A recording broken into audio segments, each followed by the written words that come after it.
Good morning. Good morning. Morning.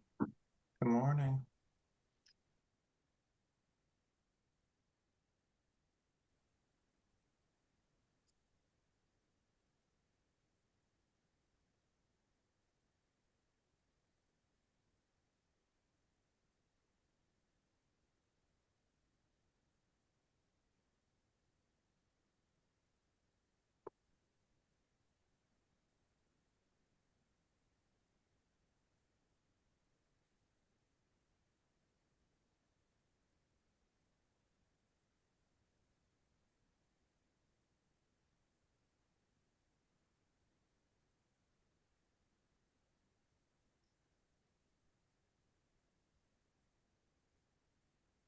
Taylor, what's up first?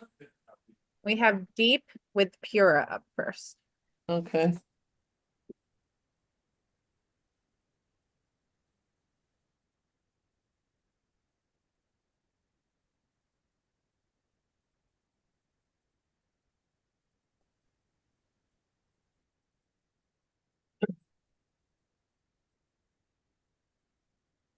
Taylor, we had sent our materials along earlier this morning. Yes, I saw them and I have forwarded them to the subcommittee since. Thank you so much. Appreciate it. Sorry about that.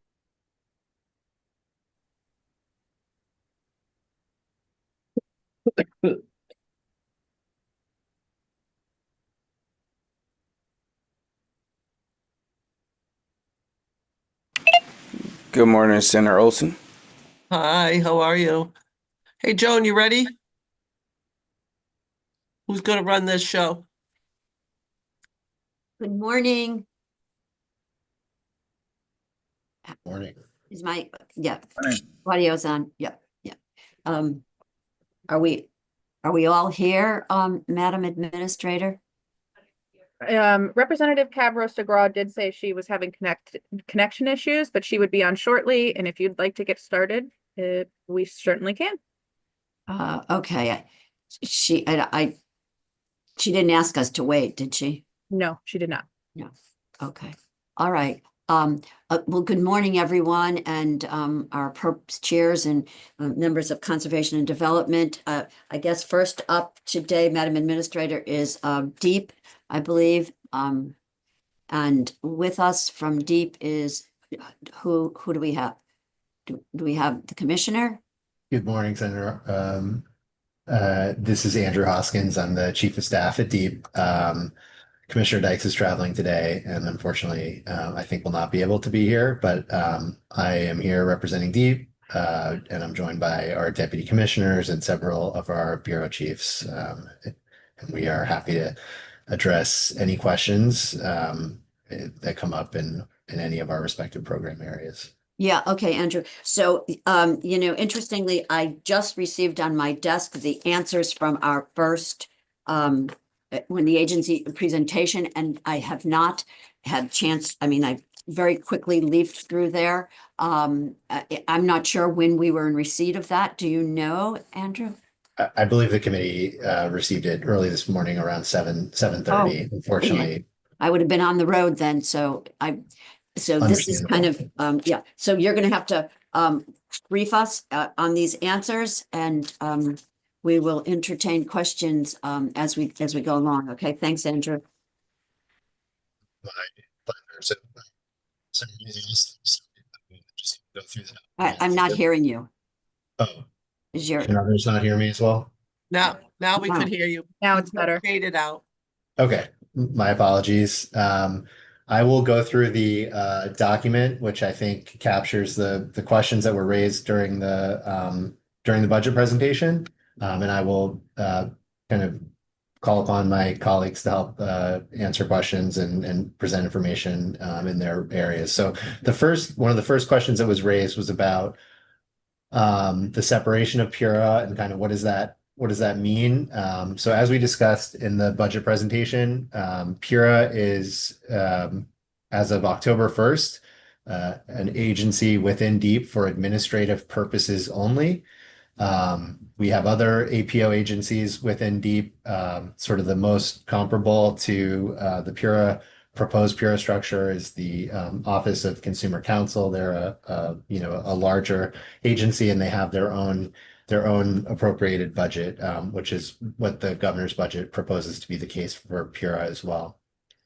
In the materials that we submitted this morning, you'll see we listed the 78 active positions that are being transferred to Pura, and there's also 10 vacancies, which reflect their approved headcount based on legislatively appropriated positions, including as recently as last year. And then we transfer or proposing to transfer the corresponding PS sort of proportionate to those positions, as well as OE, which they've been budgeted separately for OE, and fringe a number of other things within our own internal budgeting processes for years. So that was a pretty easy to figure out. What is like? Can I APO interrupt you? You said Of there were course. 10 vacancies, and where are the vacancies? What level? I'll have to defer to my colleagues from Pura. Hi, good morning. This is Tom Wheel. I'm the interim chairman at Pura. I can pull up a list specifically in just a second. It's sort of an assortment of different positions. So just globally while you're doing that, so this transition to APO, I mean, how is it going to be different? They were really kind of a bureau under deep. So how is this going to be different? And what are we gaining from this? What's the benefit? Yeah, I think it really codifies something that's been in place for years.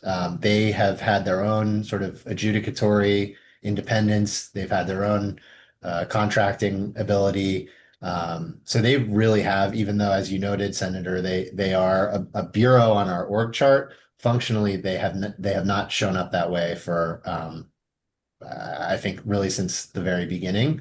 And a big reason for that is that, as I noted, they're an adjudicatory body, and DEEP appears, before them as a party in all of those proceedings. So it really would be inappropriate for us to have any sort of like policy influence or control over them. So I think this change is one that we supported and really sort of crystallizes something that was in practice for years already.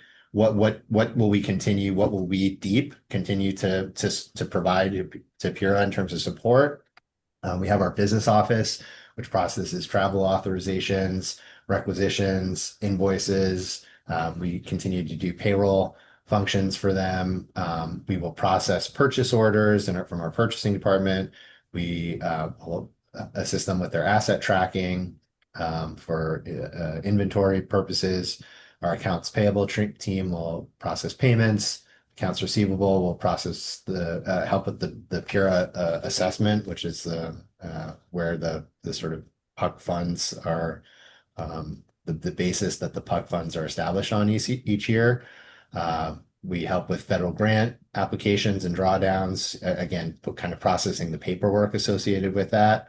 But all of the Pura leadership sort of retains all approval authority and control, like decision-making control over those things. It's sort of like a purely ministerial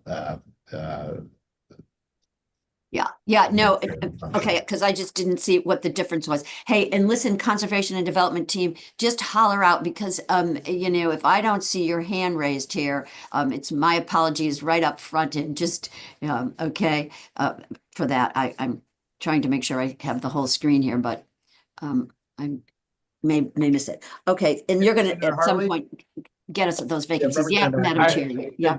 Follow up to Andrew on that. Yeah, go ahead. So, sorry for the lighting in here, but just to follow up, so you don't need any additional staff. You've been doing all that work for Pura already, for staffing, correct, Andrew? Yes, that's correct, Representative. Yeah, thank you. That was it. Thank you, Madam Chair. Thank you, Tim. And Madam Chair, I Appreciate do have that. I do have those vacancies whenever you're. Oh, yeah, please. Sure, I'll try to list them in sort of order of descending hierarchical order. We have one as an agency legal director. We have actually interviews scheduled for that coming up. We have a supervisor of technical analysis for our revenue requirements unit. We've got a hearings coordinator, an economist, a research analyst, actually 2 research analysts, an associate research analyst, and an executive assistant 1. So that's 8 vacancies. The additional 2 are the ones that are identified in the governor's budget that are, one is driven by, both are legislatively driven. One is driven by Public Act 25-142, which authorized the creation of essentially a new capital tracking mechanism for new contaminants, specifically PFAS. We currently have 1 water engineer across our whole agency, so this would be an additional support for engineering analysis of those new water capital investments. And similarly, Senate Bill 4 last session assigned Pura a couple of new tasks, like the new renewable tariff study, a medical protection study, the implementation of time varying rates. So that would be another rate specialist who would assist with that additional work. Okay, thanks. And just send us that list if you might. Yes, I can. Okay. Yeah, that would be helpful. Can I ask a question there, Senator? Yeah, jump in. Okay, just to Mr. Hoskins, is there going to be some, you're going to have a deep point of contact to deal as far as the business office? How will that work? Just as far as coordination between the two? Yes, Representative. So we have, they have and will continue to have an assigned business officer who deals with a lot of those functions. I know you're aware of many of those, and other sort of non-business office functions. So those payroll and other things will they don't have an assigned dedicated person. They will just use the small number of people that we have assigned to the entire agency, which again is consistent with Consumer Council and other APO agencies within DEEP. Okay, all right, thank you for that. Yeah. Sorry for those interruptions. Yeah, we could continue. No, the Seeing questions no are great. hands. Yeah. The next the next area that is on our list of materials that we submitted is a breakdown of the OE and the various grants and the SID level breakdown that Representative Nuccio asked for, sort of 3 separate items.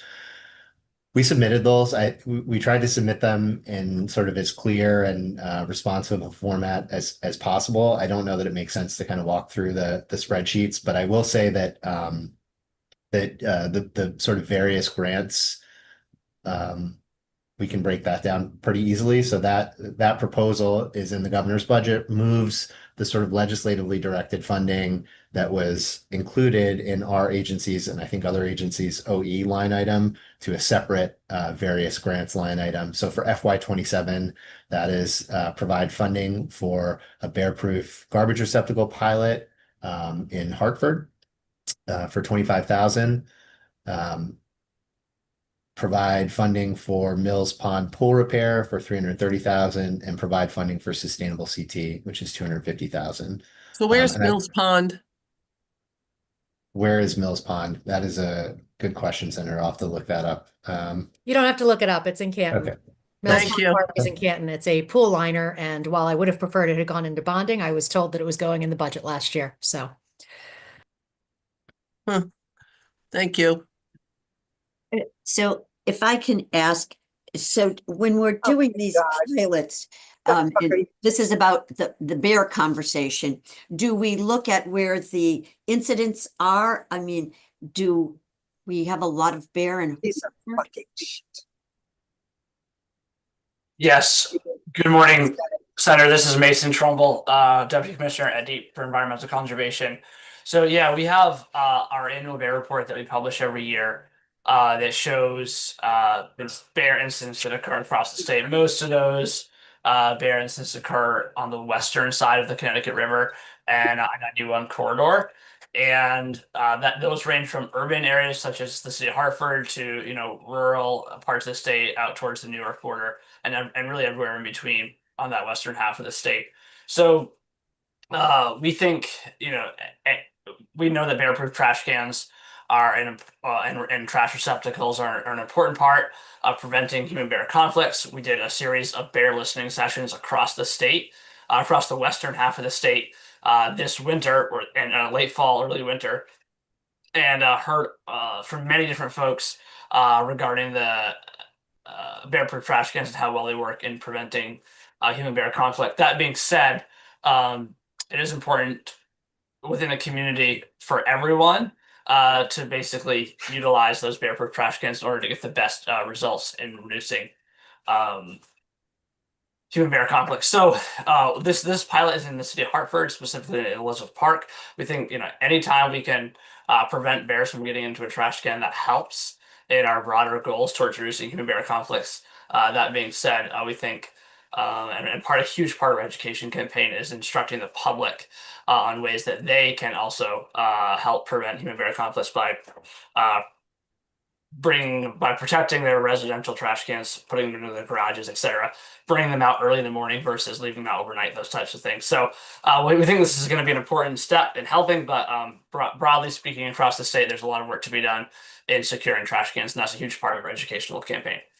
Yeah, no, I'm continued to be vexed by the fact that we, a smaller state, fewer bears, I think, but more incidents than, for example, our neighbors in Massachusetts. Yeah, so I don't know what their secret sauce is. So, hey, I'm very interested in that bear map. If you can share that with us, I would be very interested. Yes, yeah, glad to pass that along. Every year we publish our annual State of the Bears report. Usually that we're hoping that'll come out. Usually try to time that right around the start of the spring when bears come out of hibernation, just to kind of use the release of that report as a good time to remind folks that bears will be coming out of hibernation and to start following bear safe practices. So that should be coming out. That new report for last year, 2025, should be coming out sometime in the next few weeks. Okay, and just a personal question. When do they typically come out? Is it March, the beginning of March? They're out now in Avon. That's what I thought. Yeah. Thank you, Representative. That's a really good point. So bears aren't true hibernators here in Connecticut. Bears can and are active at all times during the year. That being said, during the winter months, there's a big reduction in bear activity. Bears will quasi hibernate during the winter months here in Connecticut, and so usually we start to see a big ramp up in bear activity during the month of April. Okay, thank you. But as Representative DeGrasse said, they are and can be seen at any time during the year. Yeah, that's my The secret sauce is that other states have a bear hunt. Yeah, It's no, not a secret. Yeah. Yep, heard about that, Kathy. Yeah. Thank you. Okay, I guess If you we're can talking- find enough constituents that want a bear hunt, let me know, because that's not what they want out here. Yeah, even after their dogs are mauled, huh? Yeah, get it. Okay, so if we've exhausted that, I guess we're going to talk about transfer act, huh? Transfer Act, yes. And for an update on the Transfer Act, I know we have our Deputy Commissioner Emma Simonell on. Yeah, I'm happy to get started. Hi, Senator. Hi. But Graham, of course, is as our resident expert. So just an exciting piece of news. The Transfer Act officially sunset yesterday. So the release-based regs are officially the sort of law of the land as of yesterday. So we're very excited about it. As you know, better than most, Senator Hartley, the regs were approved last spring. As I said, they went live yesterday. Since they were approved, the department has stood up a really significant sort of training program. We've been holding sessions since last fall, trying to get to sort of all the stakeholders in this space who need to be ready to make this transition. Many of them were engaged in the process of developing the regs. Many of them weren't. So we've really been trying to work closely with DCD to make sure we're getting to everybody. And the trainings have ranged from sort of release-based 101, what are these? What are they meant to accomplish? How are they different from the Transfer Act? All the way up to sort of topic-specific deep dives for some of the practitioners throughout the state. We're still working with DCD to stand up the post-implementation working group created in the legislation that passed last year. We're hoping to announce that in the next month or so and hold the first meeting of that working group in early summer. This budget does include 2 positions to support the sort of increased auditing and oversight that will be required by certain elements of the release-based regs. But other than that, we've been able to kind of do this within the resources within the department. So that's where we stand now. I'm happy to answer any questions you may have. So Emma, the working group, have they been named already? Because I know we've been going back and forth on that. Yeah, not yet. I think DCD is going to reach out to you with our sort of final draft list to you and Representative Meskers to make sure you're on board with the list of names, and then we want to move forward with announcing. Yeah, so because while that was done, so has that changed that list? There's some you had helped put together a draft. Some were blank, so we filled in some of those blanks, and then there was a couple changes. I think CBIA changed one of their appointments, and Graham, I don't remember if there were other modifications. I think there was one member who, in the intervening period of time, had a change in jobs. So I think that there was the need to reevaluate that, Senator. Yeah. Okay. So the LEPs and EPOC, they're all settled. Yep. Yeah. Correct. All right. So Emma, that group is going to meet this month. I don't think they're going to meet this month. We're scheduling it for, I think, June will be the first meeting. But we want to announce it this month so that we can get going on scheduling that. Yeah. Okay. So, and then all of this prep work, I'm very concerned about, so there were 5,000 properties initially. I don't know, what's the number left in the Transfer Act? Was it down to like 2,800, Graham? Yeah, thereabouts, Senator. And, I think, the good work that we did, in the last session, I think creates that bridge out of the Transfer Act.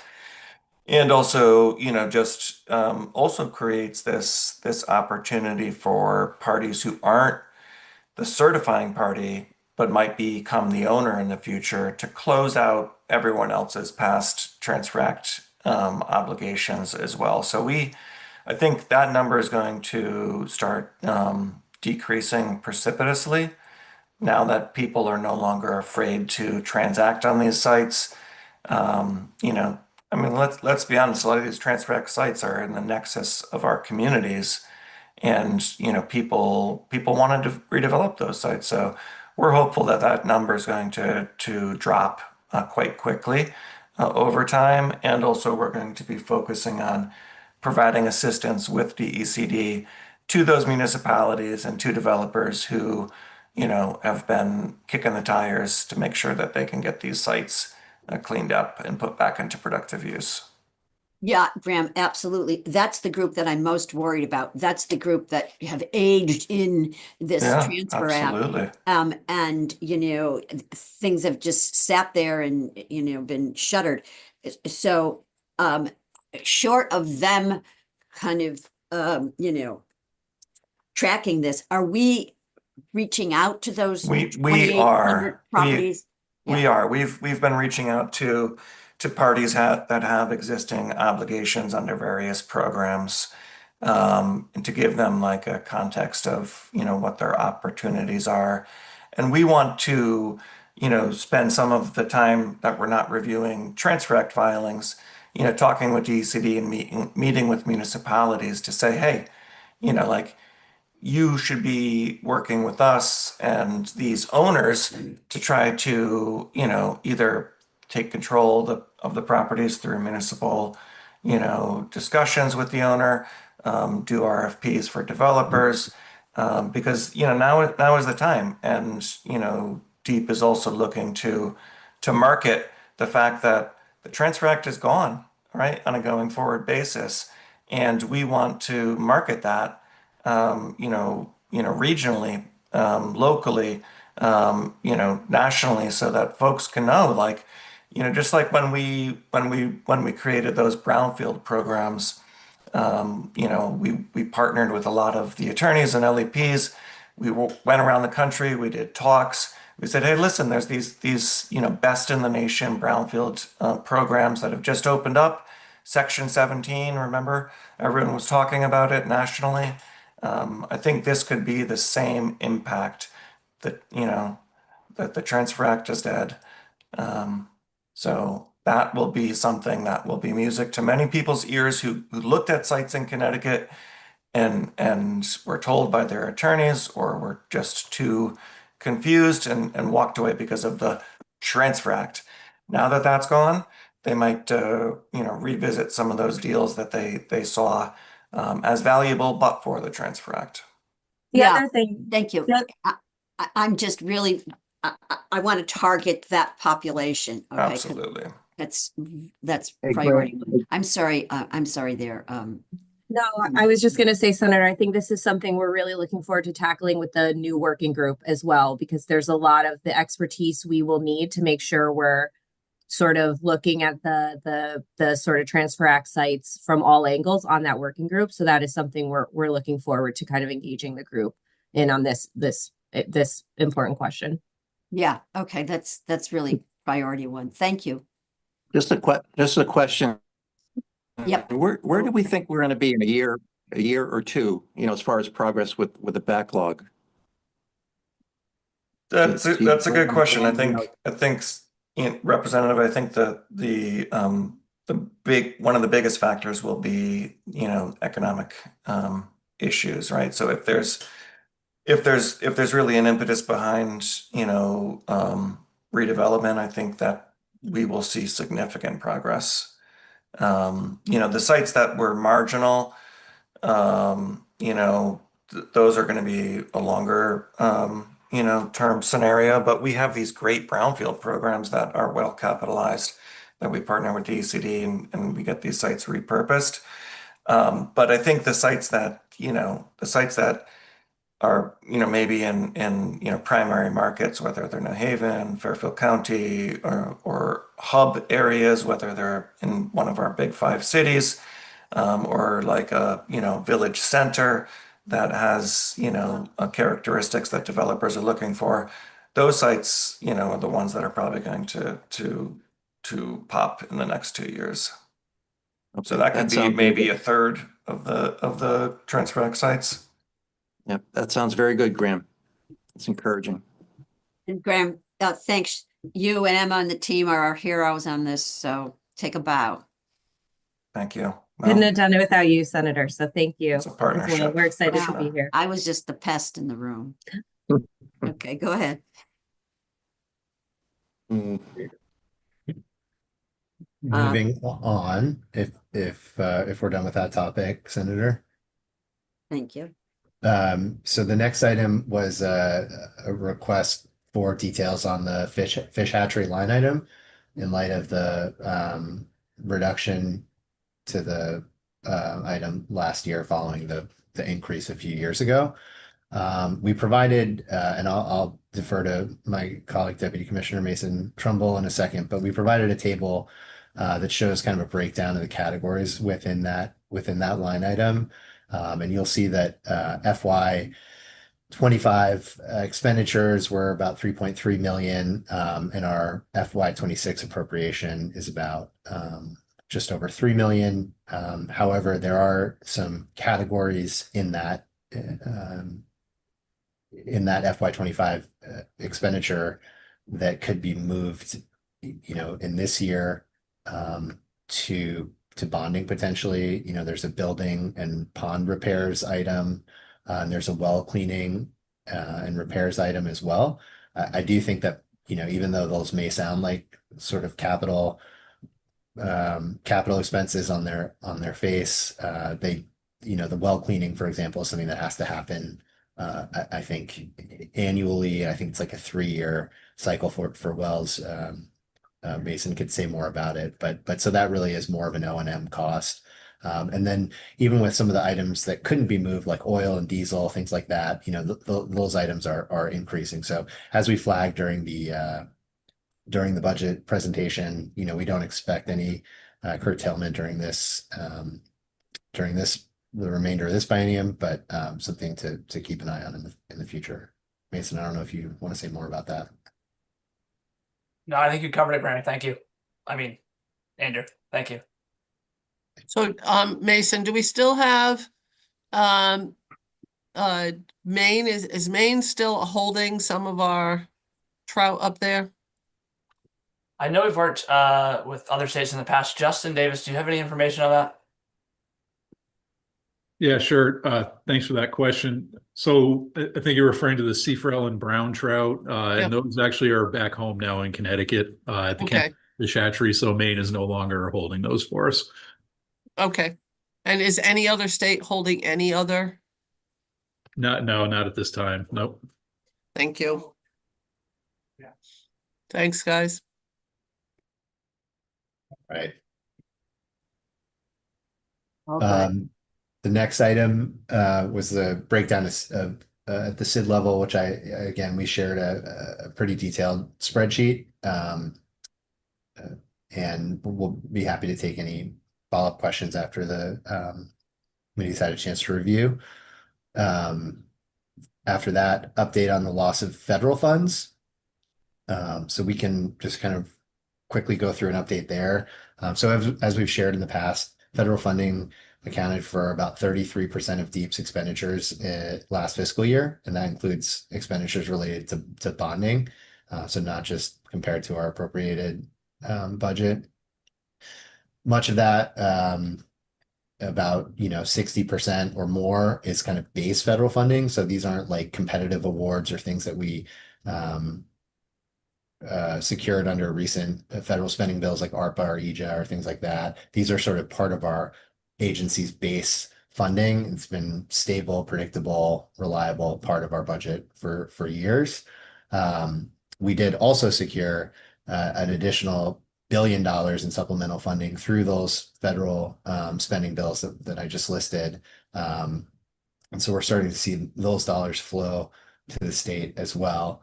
And those are going towards things like broadband deployment, accelerating heat pump adoption, enhancing clean water infrastructure, and supporting other energy initiatives.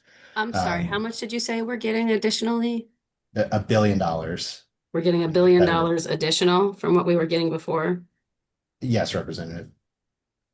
So those are like competitive awards through IRA, EJA, and ARPA. And that's, you said broadband and some other initiatives that we're going to be using that for? Yes, there's a very large broadband award. There was a $450 million award that is a multi-state award. Connecticut's the lead state, and we'll get a significant portion of that, but it's a $450 million award for heat pump adoption. So yeah, total of about $1 billion in competitive supplemental funding through those. Can we get a list of that by chance, please?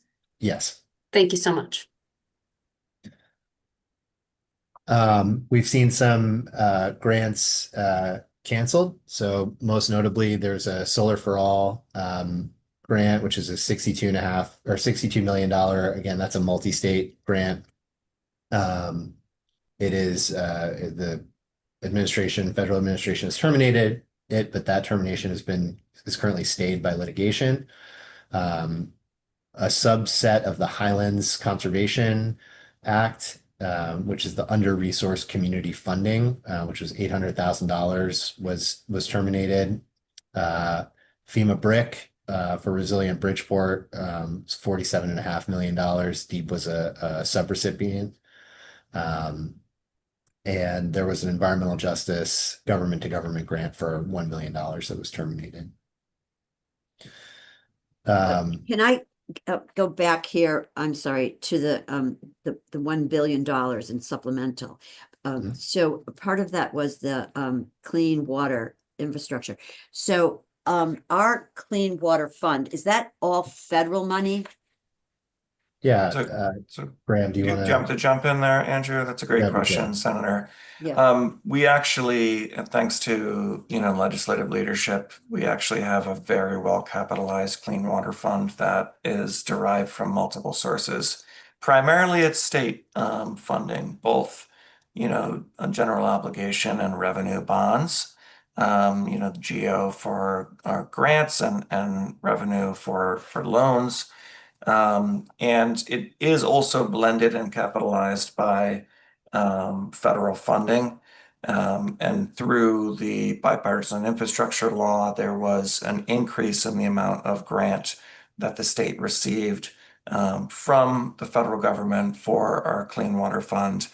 But also coincident with the bipartisan infrastructure law plus up, there also were earmarks or congressionally directed spending that decreases the state's grant, and directs those dollars to be spent on specific congressionally directed projects. So for the most part, we stretch those federal funds. We leverage them quite well with state funds, and that keeps the wastewater projects moving across the state, both in our biggest communities and in our smallest communities. Including looking at green infrastructure, looking at trying to make some of our wastewater treatment plants more resilient, particularly as it relates to wastewater treatment plants on flood prone areas. So definitely a very much a heavy state initiative.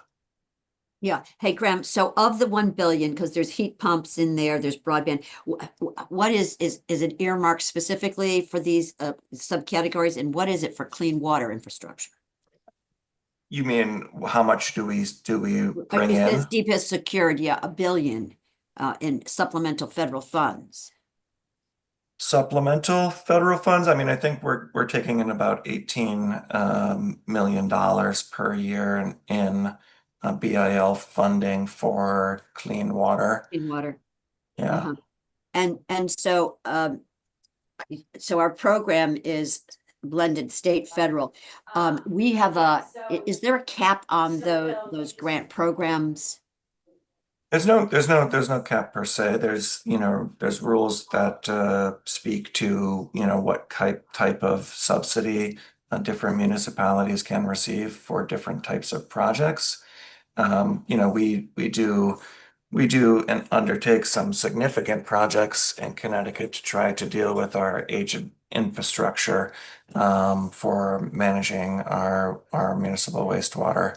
Whether it be the large tunnel that is being installed and soon to be operational for sewer overflows in Hartford, or whether it be wastewater treatment plant upgrades across the state to try to deal with nutrient and other pollution issues that are impacting our waterways. So we're not saying that there's a cap on a project, but typically the real limitation is what can the municipality actually afford, right? And what can the ratepayers afford? It's really important to look at affordability when you're looking at these projects.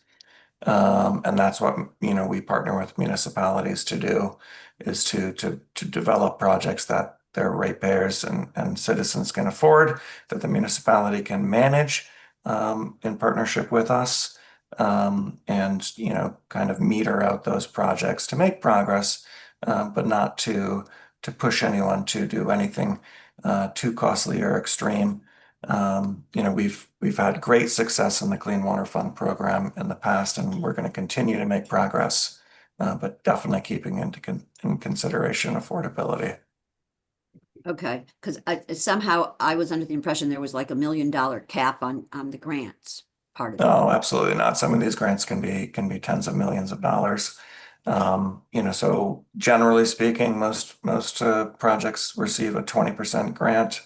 But in combined sewer, communities that can go up all the way up to 50%. And the rest is low interest loan at 2%, which is pretty good these days for the municipalities to take advantage of. And obviously the municipality needs to bond for the entire project, whether there's subsidy or not. So, really, we work very carefully with the municipalities on coming up with the projects that work best for them and have the most effect on the environment and their ability to operate those systems. It's a great one in Norwich right now for a sewer treatment plant. It's an amazing project in Norwich that is going to see significant impact on our water resources. Norwich is one of our combined sewer communities, and these are communities that really were very advanced when they built their sewers, but unfortunately the growth and the type of system that they chose is not really aligned with today's developed Connecticut. But we're redoing the entire wastewater treatment plant on an island in Norwich. And we're building this new system while operating it, which is pretty remarkable. And that project is receiving significant federal subsidy. And the Norwich Public Utilities folks are doing an excellent job managing that with a Connecticut contractor. So I have a question in regard to those programs because I have not had a lot of great success with them.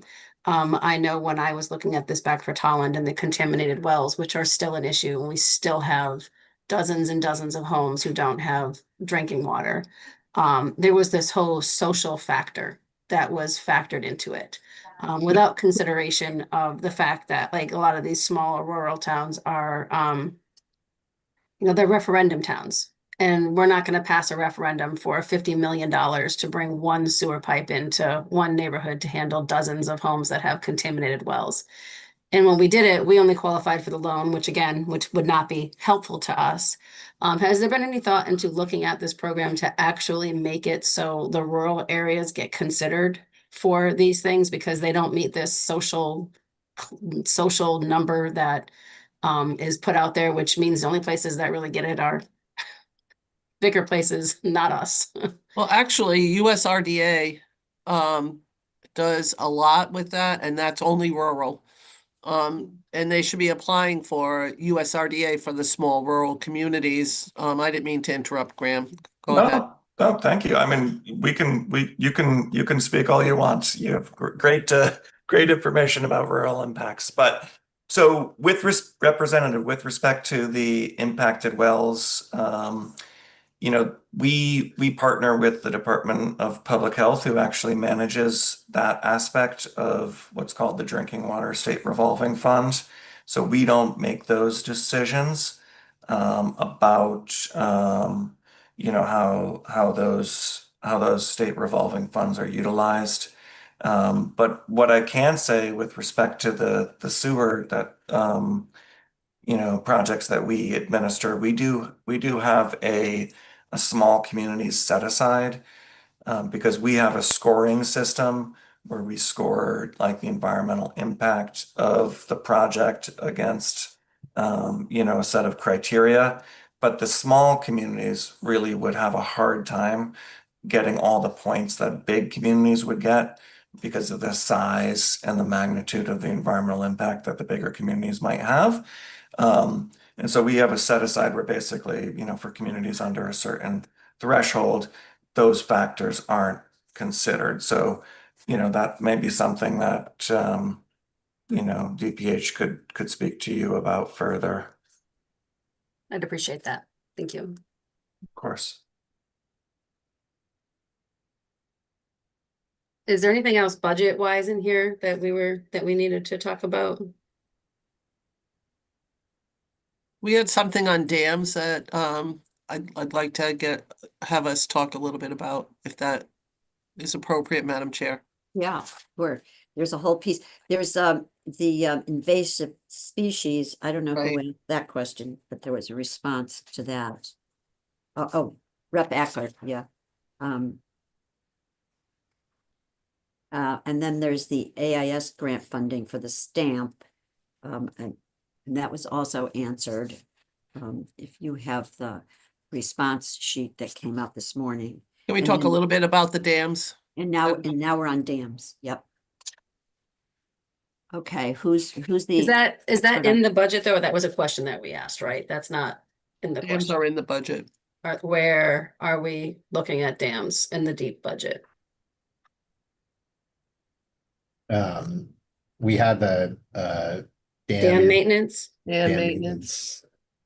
Yeah, there's a small appropriated fund for dam maintenance, and that really, to Andrew's earlier point, that really speaks to some of the things that we have to manage with state dams that are not capital based. One of the big ticket items that recurs that we need to do is with respect to the inspection of the dams within the state's portfolio, including, contracting with diving services to do,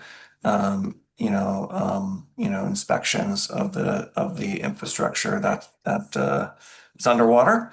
But dam maintenance is also something that we use our capital funds for as well. So that is really the primary funding that we use to maintain our dams. These dam projects can be incredibly expensive and complicated, and take several years to plan with engineering services that we contract, and some of which we do in-house, and then bid those out as projects. The projects that we implement are typically capital. So the appropriated funds for dams are really just to make sure that we can do some of the typical inspection and typical maintenance aspects of managing those state dams. I'm happy to take any other questions on dams as it relates to appropriated work.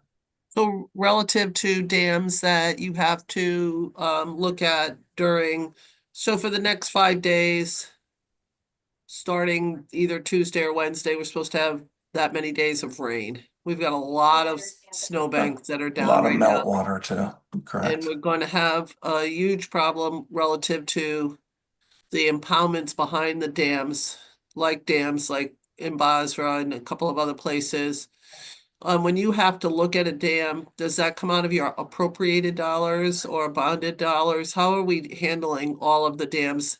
Ultimately, if someone is not taking care of a dam that is a privately owned dam, doesn't it fall on the backs of a deep to respond to? We certainly have new statutory authorities, to direct and to lead certain actions as it relates to emergency conditions at privately owned dams. And as far as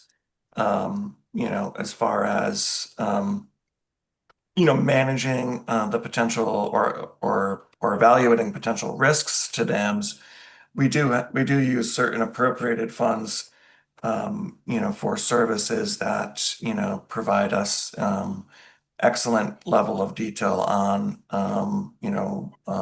weather conditions. We use a system called Dam Watch that's able to give us, very localized information on rainfall. We also couple that with, stream gauging, which is also an appropriated line item where we partner with USGS to get stream stage information or flood stage information. And, we partner with Department of Emergency Management and Homeland Security to deal with any potential emergency situation. Dam owners of dams that pose the greatest risk to public safety are required to have an emergency action plan. And those action plans are something that, DEMIS, municipalities, dam owners, and DEEP utilize in a case of a potential emergency to make sure that the right actions are taken, the right communications are taken, an understanding of what might potentially be impacted if there were to be a failure is well known. And as you've seen us in the past, the state and the municipalities work well in that regard, just as we did in Fitchville. And we are continuing to monitor the Fitchville Dam as well, and make sure that these water conditions as a result of snow melt and rain aren't going to adversely impact that dam or the downstream reaches in Norwich. So, because a lot of times people don't recognize that dams actually impact the downstream areas more than the town that the dam is actually located in. So it could have an impact Correct. in a town that is not anything to do with the dam. So a lot of times there has to be a regional aspect of things. So the Fitchville Dam is part of the Yannick Rivers kind of path. And so it has a very, it's got a very, as it goes downstream, it has a bigger impact in Norwich than it actually does in the Correct. town of Absolutely Oswald. correct. Right. I mean, so downstream, the Fitchville Dam, like the Norwich Public Utility water supply line, is actually mounted to the dam. And if that dam were to release, Norwich would be without public water. There was also a substation downstream, which had to be depowered during that emergency, and 5,000 homes were out of power. 500 homes were evacuated during that emergency in Norwich. Thankfully, we were able to put the dam into a safer condition, and we continue to work with the property owner to resolve that in a more long-term scenario.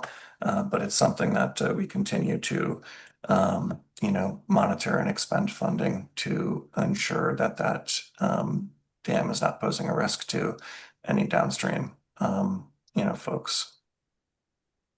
Thank you. Thanks. Hey, could someone, I know we're getting up against the clock here, just give us a thumbnail on the dredging that's going on in the prioritization of where we are doing dredging. Because we've got all of the little ports and marinas, that obviously are small businesses. Yeah, absolutely. Happy to give some more information on dredging. So we've made good progress in the world of dredging. Dredging is typically something that is led by the marinas or the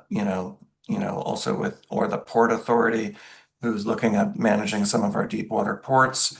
And we've made good progress in this regard. One of the things that we've been able to do is provide additional clarity to marina operators and their consultants with respect to disposal of dredge materials or placement of dredge materials in these sites that have been selected by the federal government in the Long Island Sound for receiving dredge materials. We also, as part of the release-based cleanup regulations, created a new way for marina owners to manage these materials that aren't highly polluted, adjacent to their sites, so that these materials can be sidecast and used on their sites without any significant cost, whether it be a land use restriction or any significant impacts there. We are also partnered with the U.S. Army Corps of Engineers to find potential locations within Connecticut's harbors that the state of New York would not be a party to the siting of for the placement of CAD cells, because there are some big Army Corps projects that do pertain to dredging that are coming up in our deep water ports. And we want to see if we can partner with the federal government to create these locations to manage these materials that could also be used by private parties. So make it easier and cheaper for marinas to, perform their maintenance dredging, make it easier for municipalities who also have these needs to access, locations close by that they can manage those materials. The state of New York and Connecticut haven't seen eye to eye with respect to, dredge management, but we are working hard to show them that, we are also managing these materials in an environmentally sound way, with, some resilience ideas, with the creation of, strengthening of some islands with some dredge materials, a thin layer deposition project that we're working on with DOT to show that that is also a way to combat sea level rise and climate change, to protect wetlands, and also manage some of our dredge materials. So a lot of work is going on right now with respect to dredging, Senator. Okay, well, that's good progress. Thank you for that, Graham. And since we're talking about eye to eye with our neighbors, who can give us just a thumbnail on the energy conversation with regard to, our neighbors to the north and those to the south, the hydro and the pipeline? We have our Deputy Commissioner of Energy, Andy Frank, on with us, I believe. Yep. Thank you, Senator Hartley. So in terms of the hydro, as you know, the things were turned on this winter, and we're basically starting to see the operation of how all of that is happening. Power is flowing from our Canadian friends up north, but they are also sometimes very power hungry during peak times, and so we're experiencing in kind of real time this winter what those dynamics are and how all that plays out. The great news there, as you probably know, is that because this was funded primarily by our immediate state neighbor to the north, Massachusetts, we get benefits from that hydro coming down from Canada, but it's not a net cost to Connecticut. On the pipeline front, as I'm sure you're also aware, we're moving forward as best we can on the Iroquois pipeline. Obviously, there's some questions on that in terms of local input, but moving the ball forward there, and also exploring other natural gas pipeline opportunities and trying to get a better understanding of what the math looks like. We're doing work within our IRP process to model all of that out, and we're hoping to have some different scenarios for everyone later this year. This year, you said? That's our current plan. Yeah. All right, thank you. That's a very high level summary, but I appreciate that. Yeah, and apologies. This is my I believe 4th week on the job. So if there's any other specific questions you want to come back to the team with, please let me know. But that's welcome. Thank you.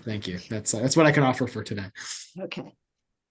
So I don't know. Do we have any hands raised? Am I missing anything here? If not, I see Holly over there. Hey, Holly, good to see you. Good morning, Senator. It's good to see you too. And I think I'm Yes. seeing you, we're all seeing you again on Thursday, or a number of you. Yeah, that's what I understand. Okay. All right. Any questions, Madam Chair, or any members that I've missed, or co-chair? No, but thank you for running a great session so far. Okay, we're good. We're gonna say bye-bye to you guys. Thank you very Thank much. you. Appreciate the opportunity to Take care. Thanks, all. present this information. Be well all.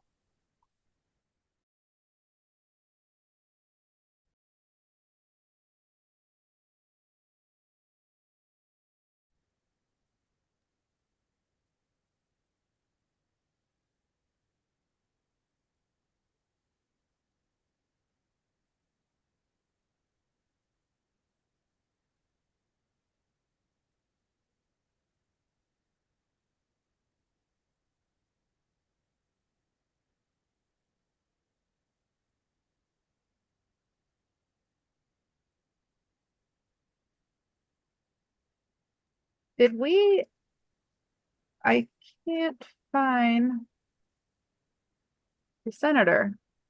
Oh, Did she hop off? Senator Hartley dropped off by accident. She'll be rejoining in a second. Okay. Apology. We'll get No. her back online. We have Doag next, right? Yes. Okay. I'm still here.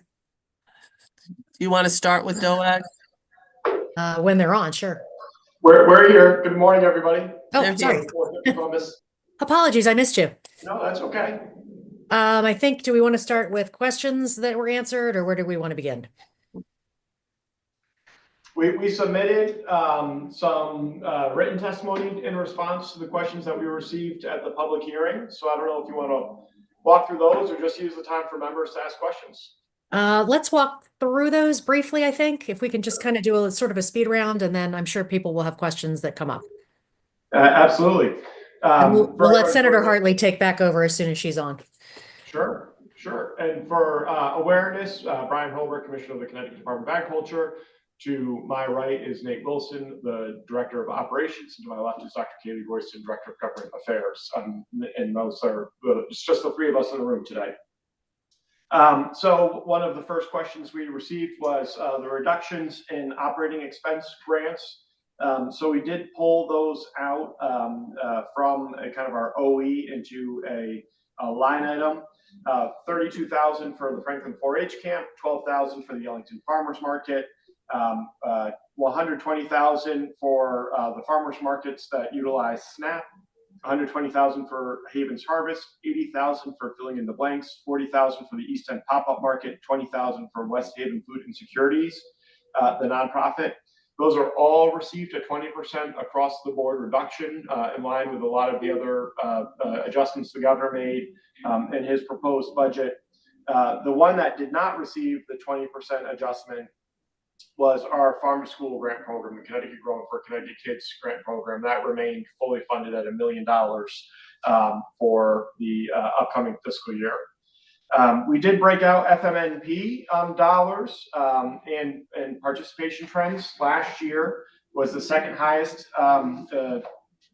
program year in the 40+ year history of the program, with $902,000 in benefits redeemed. 2024 was the highest with just over $1 million redeemed. I will flag that we recently were notified by the USDA that our federal WIC allocation is $109,000. So we'll be working with OPM and with you guys to try to balance what we think our projected need would be versus what the federal allocation was. And does that represent a smaller amount? It's slightly larger than last year, but it is historically lower than what we've had previously. And given the increase in utilization rate, we want to make sure that that there are funds available.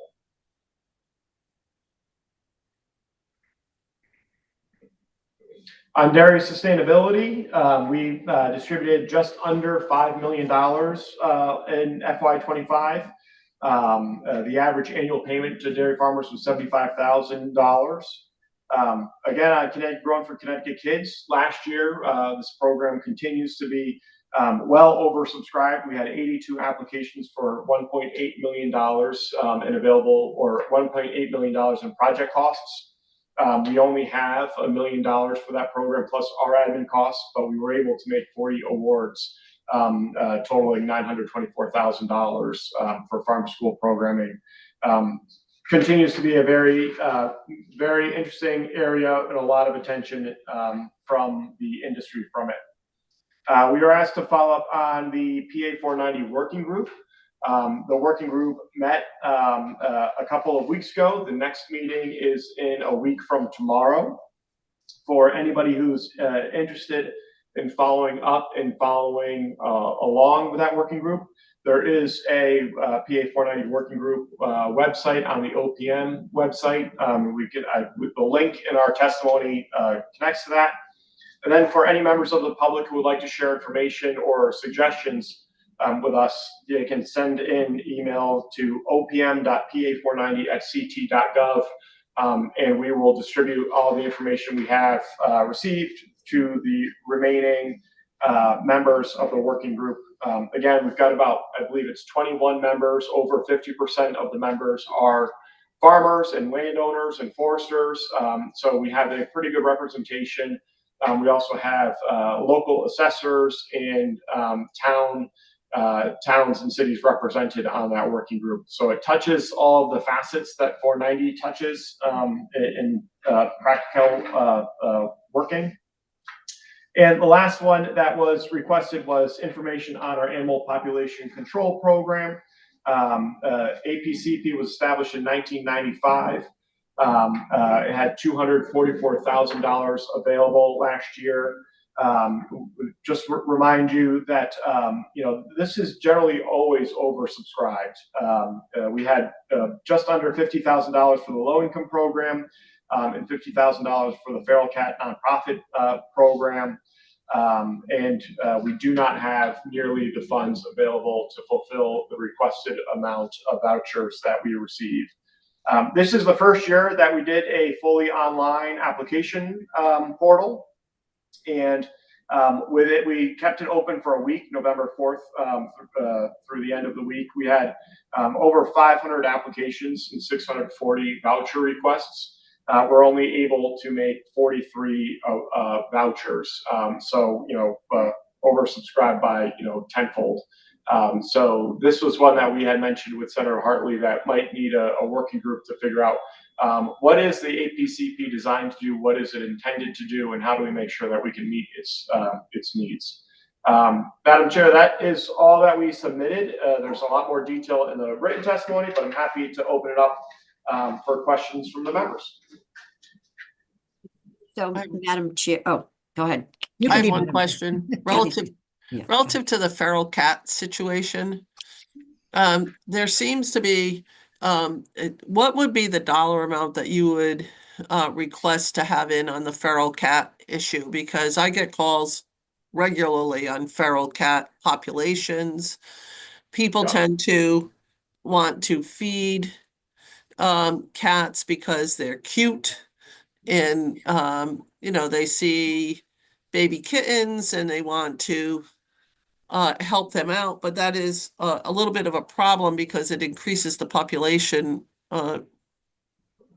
regularly. So what is the thought process behind that on the feral cat? Then I have one other question after that. Yeah, but by statute, we have a 20% cap on our APCP program for the feral cat program. So that equaled just under $50,000 available, and we were able to process 381 vouchers. The total request was 1,686 vouchers for a total of $219,000. So we're under a quarter of fulfillment on what's been requested versus our ability to fund. So what would be the dollar amount that you think that would make a better, a smoother operation? How much are you being asked for every year? 220 is what we're being asked.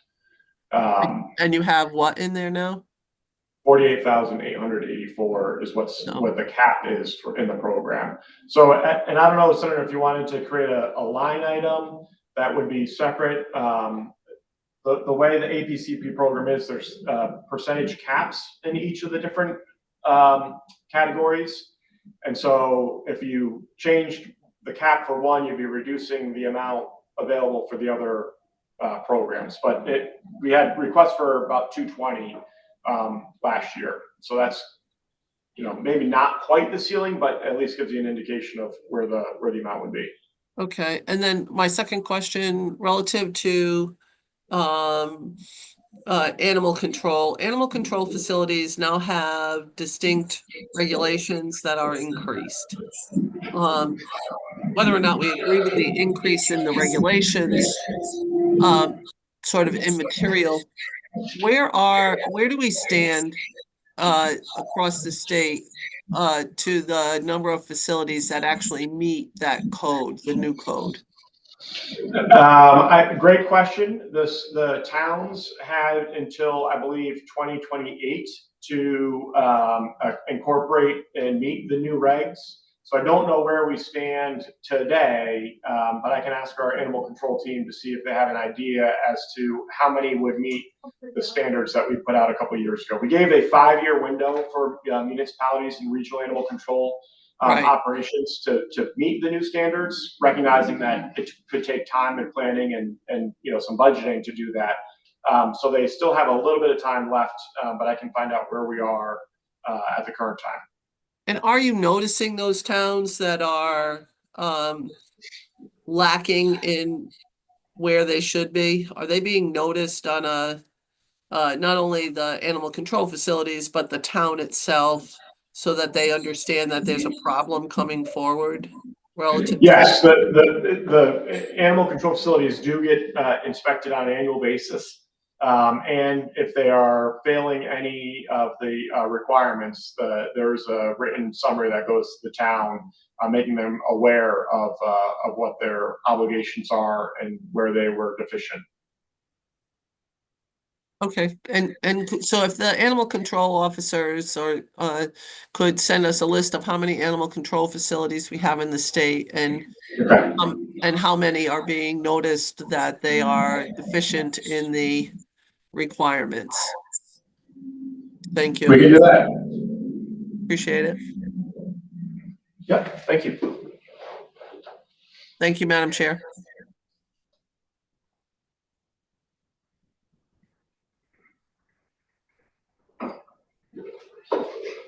Senator Hartley, I think it's you. Joan, you're muted. Yeah, I'm talking to myself here. Sorry, guys. Okay, so on 490, Commissioner. So I appreciate this update. Introductory meeting.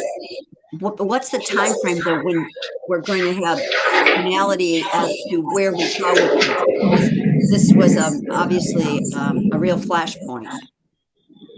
Well, I think, thank you for the question, Senator.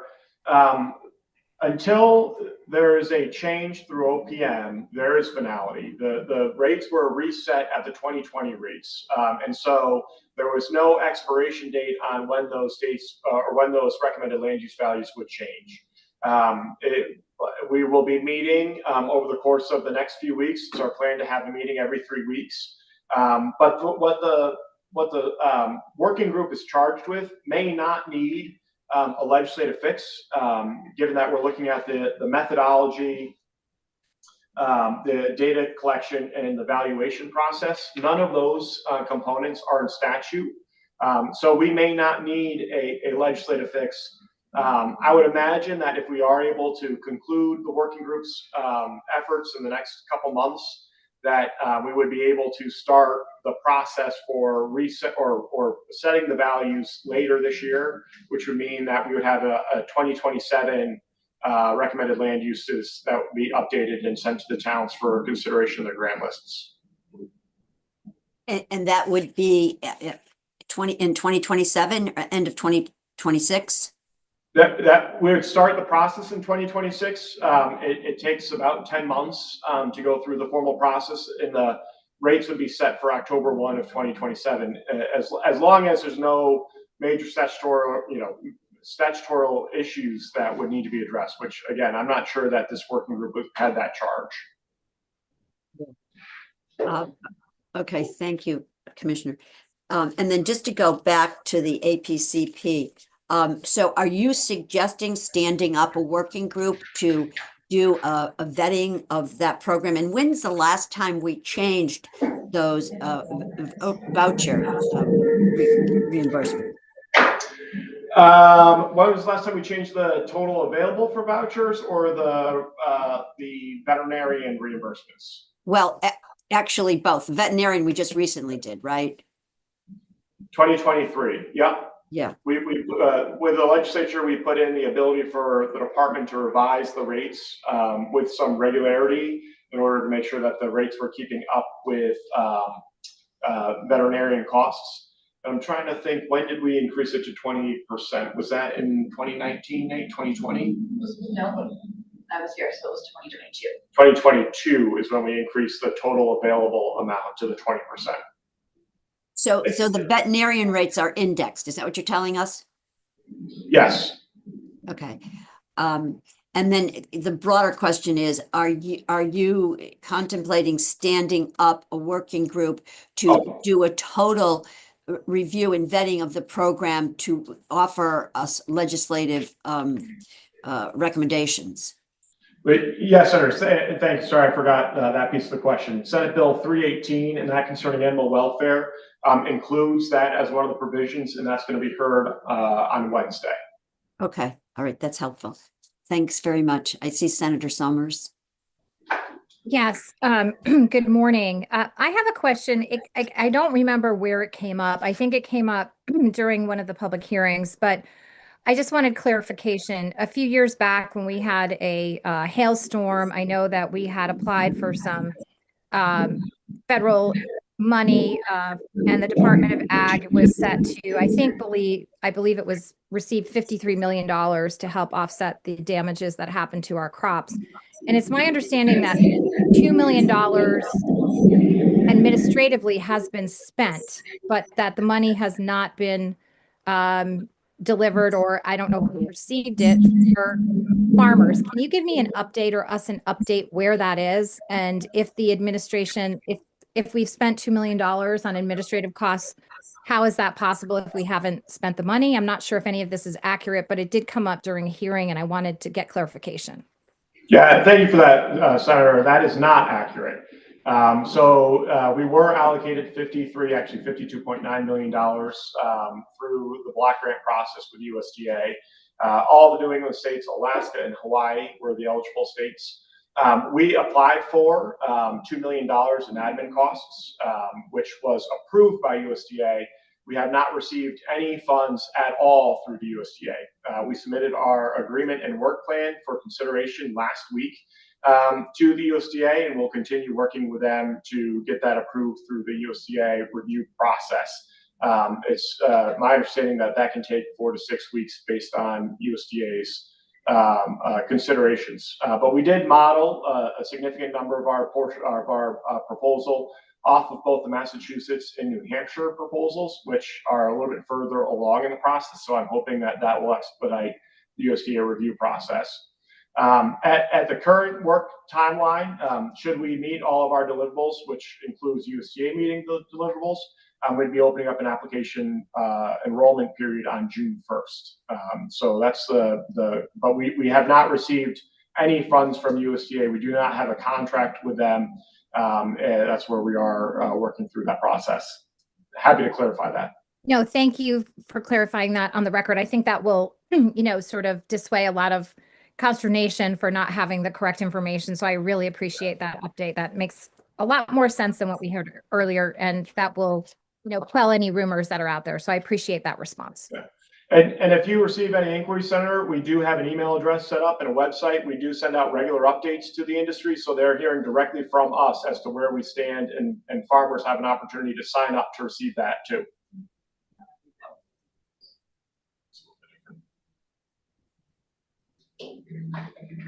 Thank you, Commissioner. Any other hands raised? No.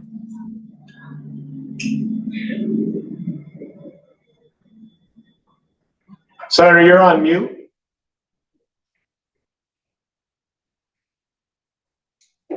Apologies. I had some background noise going on here. Yeah, I don't see any other hands raised. And if not, then thank you so much for I'm going to ask one more question if we have time, then. I'm sorry. We sure do. Yep, go ahead. Can you explain the dairy problem that dairy is seeing right now relative to the rate they're being paid and who sets that rate? Yeah, thanks, sir. So the price paid to dairy farmers is set by what they call the Federal Milk Marketing Orders, which is a component of the USDA. So dairy farmers that are selling through the commercial market don't have the ability to set their own price unless they are processing on their own, which is a little bit different.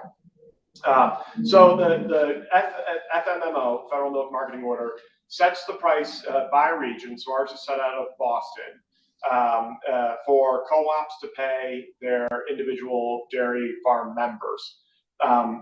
That number was about $20 a hundredweight, which is the unit they measure dairy quantities in through most of 2025.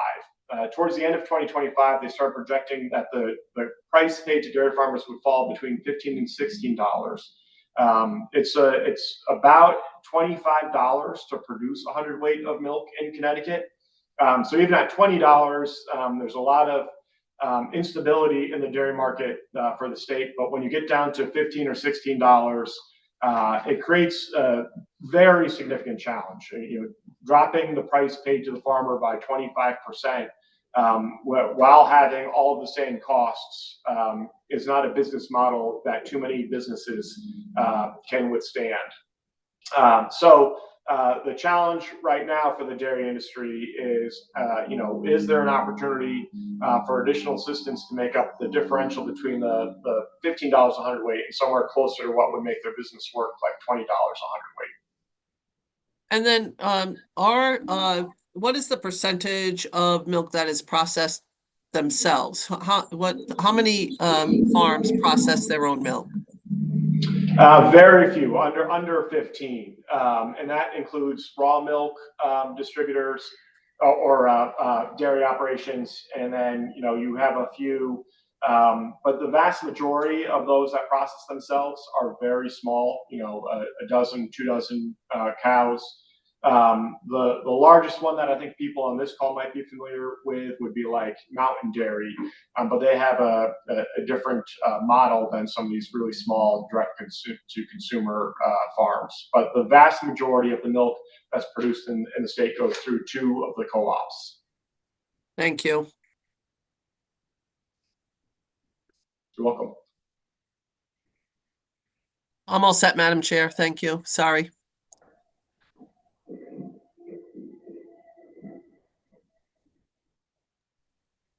Any other hands raised, folks?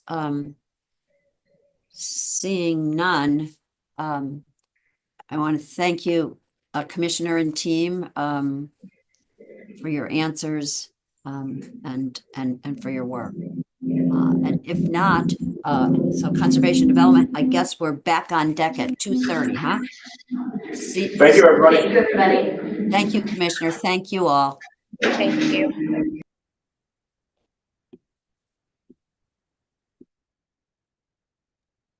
Yep, we'll see you all at 2:30.